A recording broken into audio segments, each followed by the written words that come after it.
Hello, welcome back to another video. My name is Gemma and today we're going to talk Book Prize. So, next week on the 21st, Thursday the 21st of September, the Booker Prize shortlist is going to be announced. Dun, dun, dun! And I think it is fair to say that this year's long list has been quite divisive. I think you could easily go out and find a glowing review for every book and an absolute trash it review for every book. There has been very little consistency with people's opinions on the Booker Prize books, which is kind of cool in a way.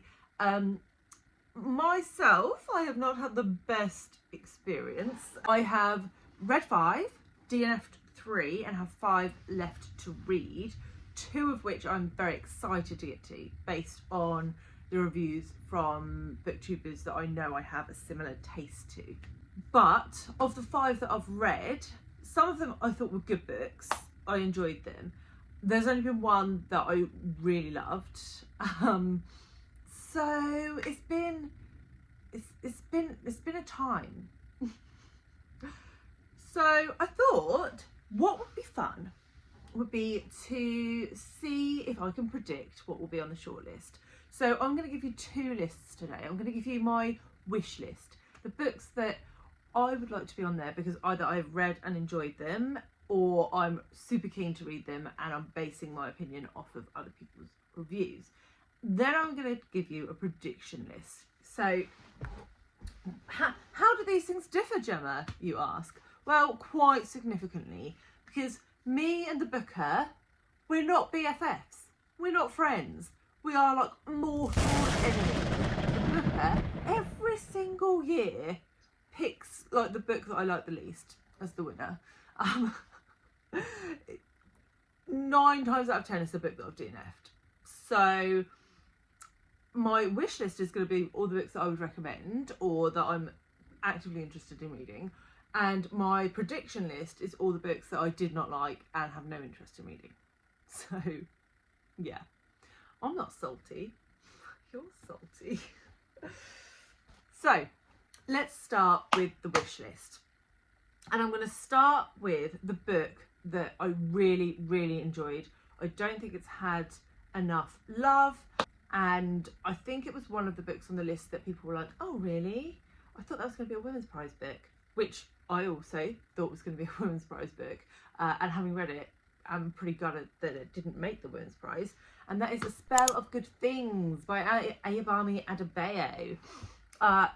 What an incredible book. Looking at sort of social class, the differences between 2 different economic classes within Nigeria.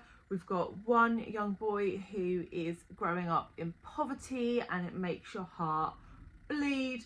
And then we have a young woman who is a daughter to a very affluent family, but she has different challenges based around misogyny and the pressure, I suppose, of tradition.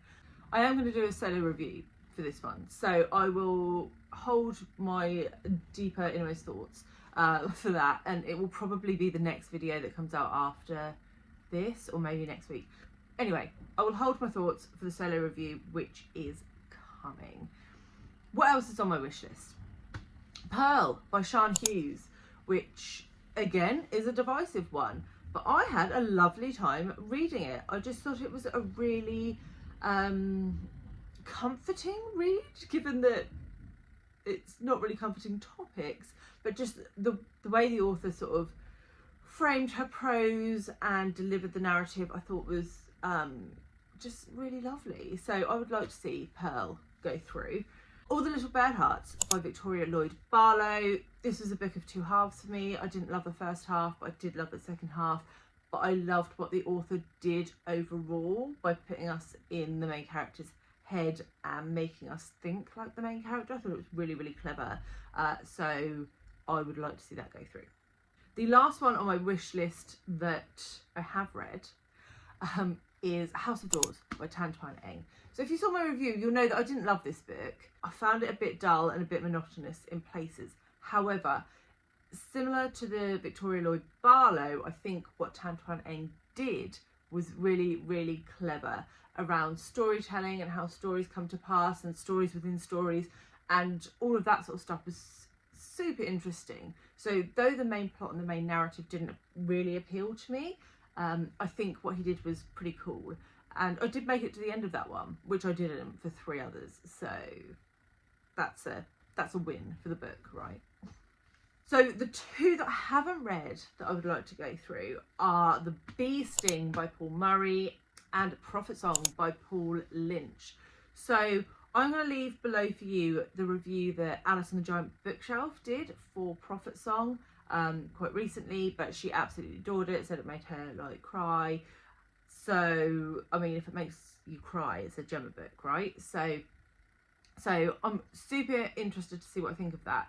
I also know that Charlie Brooke Reed loved it, but plot twist, Scott at Gunpowder Fiction and Plot did not love it. So this doesn't often happen because I read very similarly to all 3 of those booktubers. So generally we all more or less agree, but Scott really didn't like it. So what side of the fence am I going to sit on? I need to know. But Charlie and Scott both did rate The Beesting, so I'm hoping that's going to be a good one, but it is quite long, so that's why it hasn't been read yet. So yes, that is my wish list. What are my predictions? So obviously the 3 books of DNF are going to be going on this list. We've got In Ascension, the most boring sci-fi I've ever read in my life. I made it about an hour into the audio.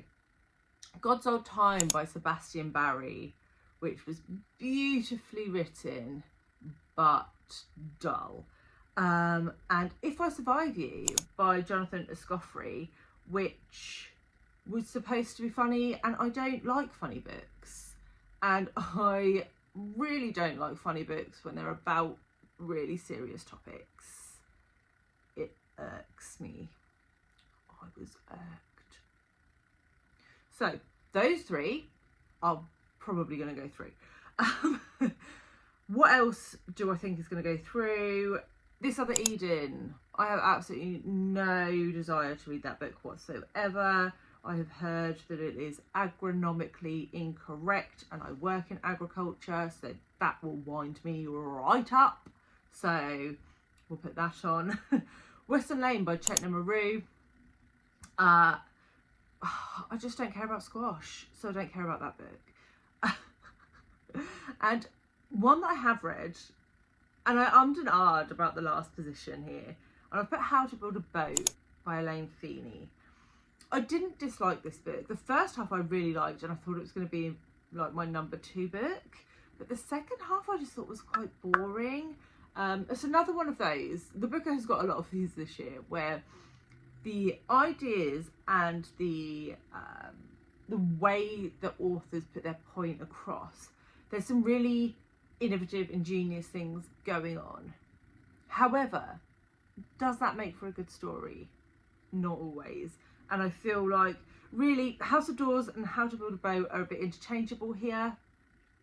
But yeah, I'm going to put How to Build a Boat in this list. So that's what I think. I would love to know which 6 books you think are going to make it through, if you've read any, and which ones you want to go through as well, because those are very different things, aren't they? I think, yeah, the judging panel is somewhat bizarre this year, but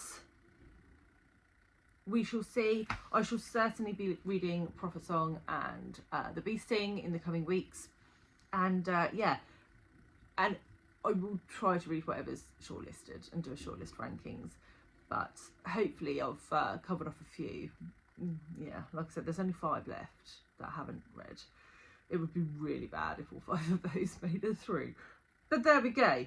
There we go. If you are interested in seeing my reviews for the Booker long list to date, the last one I did was All the Little Bird Huts by Viktoria Lloyd-Barlow, and I will leave that here. And I'll catch you guys very soon with another one. Bye guys.